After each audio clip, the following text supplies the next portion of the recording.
Ils se marièrent et achetèrent beaucoup d'enfants. Voilà la conclusion du conte que voulait écrire Christiane Taubira. Et voilà précisément contre quoi nous luttons sans relâche depuis maintenant plus d'1 an. Il nous avait dit « le changement, c'est maintenant ». Mais il ne nous avait pas dit qu'il s'agissait d'un changement de civilisation, un changement et même un bouleversement, un véritable tsunami. Pour combattre ce bouleversement, pour défendre notre conception de la famille, de l'être humain et plus largement de la société dans laquelle nous vivons, des voix se sont élevées. Parmi elles se trouve Ludovine de la Rochère, que vous pouvez une nouvelle fois ici remercier. Très vite rejointe par de nombreuses forces vives, très majoritairement des jeunes, nous avons pu ainsi monter une véritable machine de guerre, une machine capable, grâce à ses 600 cadres et ses milliers de bénévoles, d'organiser en quelques heures des événements de grande ampleur.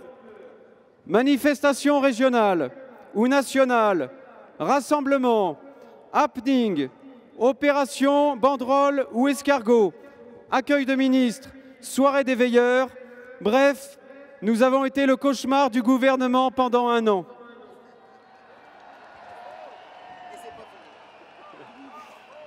Et c'est pas fini. Malgré cela, le projet de loi infâme, dénommé le mariage pour tous, est devenu loi de la République.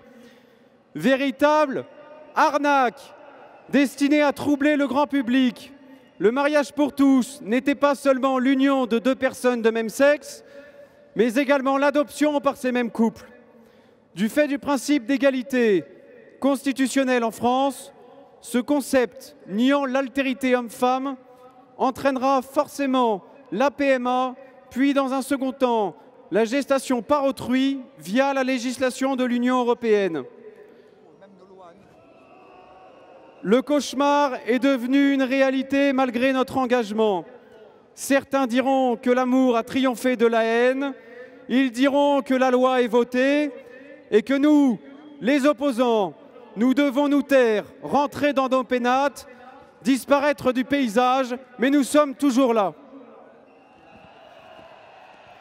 Nous avons effectivement perdu une bataille, mais nous ne devons pas avoir honte. Les esprits étaient préparés depuis déjà si longtemps. Et notre combat n'a pas été vain.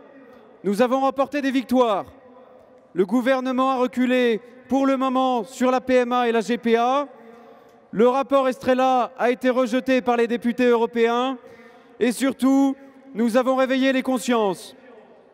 Nous pouvons être fiers de cette jeunesse qui s'est levée et qui ne lâchera plus jamais. Nous pouvons être fiers de nos aînés qui leur ont montré l'exemple et qui les ont soutenus.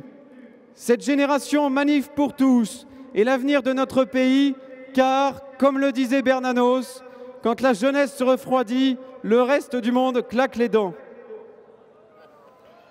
Nous devons également être fiers de l'exploit historique que représente notre mobilisation. Quel autre mouvement a su mobiliser autant de monde aussi longtemps? Aucun.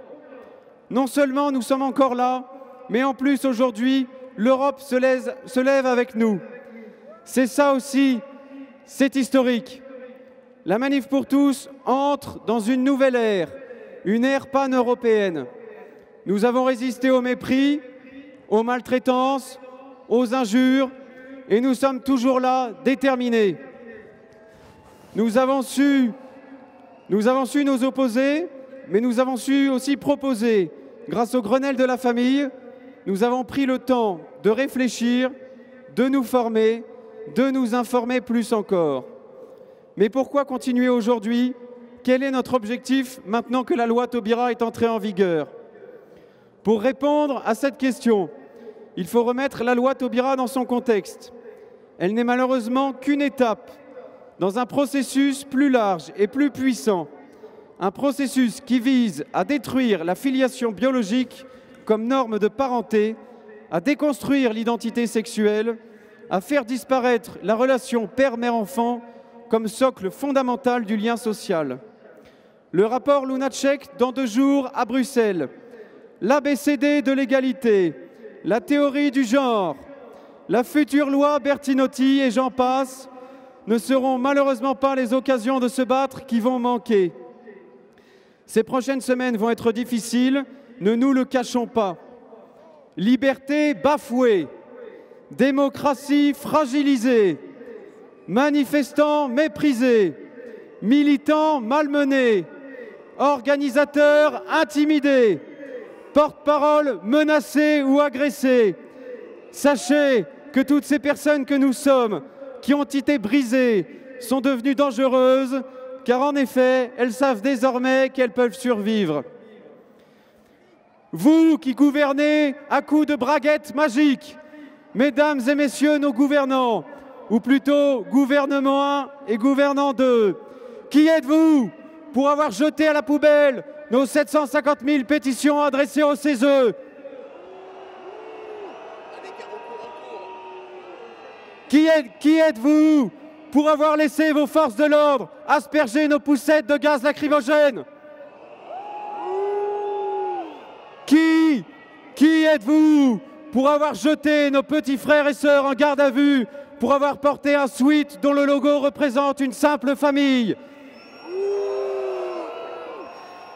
Qui êtes-vous pour refuser de recevoir les représentants d'un mouvement aujourd'hui devenu le véritable syndicat des familles? Qui êtes-vous pour endoctriner nos enfants au sein même de l'école de la République?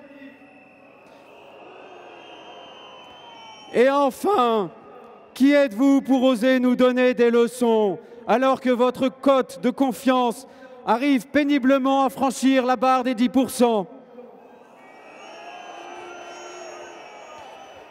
Nous ne sommes ni une rumeur, ni un fantasme. Nous sommes bien là et dans l'action. Grenelle de la famille, plan Vigigender, charte des candidats aux élections municipales, plan national d'adhésion, listes éventuelles aux élections européennes et reprise des grandes démonstrations de voie publique, la Manif pour tous ne lâche rien. Compagnons, ne sous-estimez pas votre force. Les résistants que vous êtes sont les électeurs de demain. Faites entendre votre voix, sollicitez les candidats, mettez-leur la pression et faites-leur bien comprendre qu'eux seront partis dans quelques mois, quelques années au pire, mais nous, citoyens, nous serons toujours là.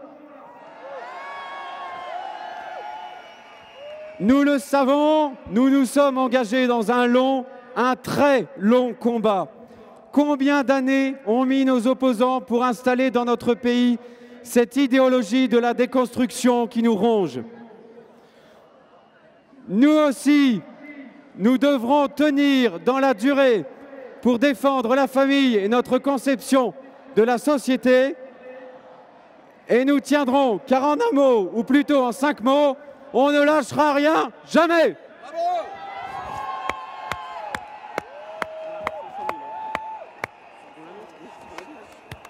Je vais maintenant vous donner les chiffres de la mobilisation aujourd'hui. À Lyon, les sympathisants de la Manif pour tous étaient plus de 40 000. Et enfin, aujourd'hui à Paris, nous étions plus de 500 000 à défiler. Avant de clôturer cette manifestation, je tiens à remercier tout particulièrement nos porte-paroles, les 1500 bénévoles qui vous ont permis de manifester aujourd'hui, le service d'ordre de la Manif pour tous, la protection civile et toutes les personnes qui vous ont permis de manifester. Aujourd'hui, il y avait 2 écueils. On nous attendait au tournant. Sur la mobilisation, nous l'avions réussi.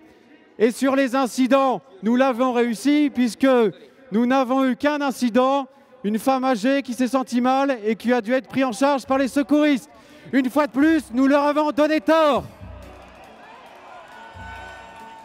Alors, chers amis, un grand merci à tous d'être venus aussi nombreux aujourd'hui. Ne laissez personne vous voler votre mobilisation ce soir. Et je vous donne rendez-vous très bientôt à Paris pour de nouvelles aventures. Merci à tous. On ne lâchera rien, jamais.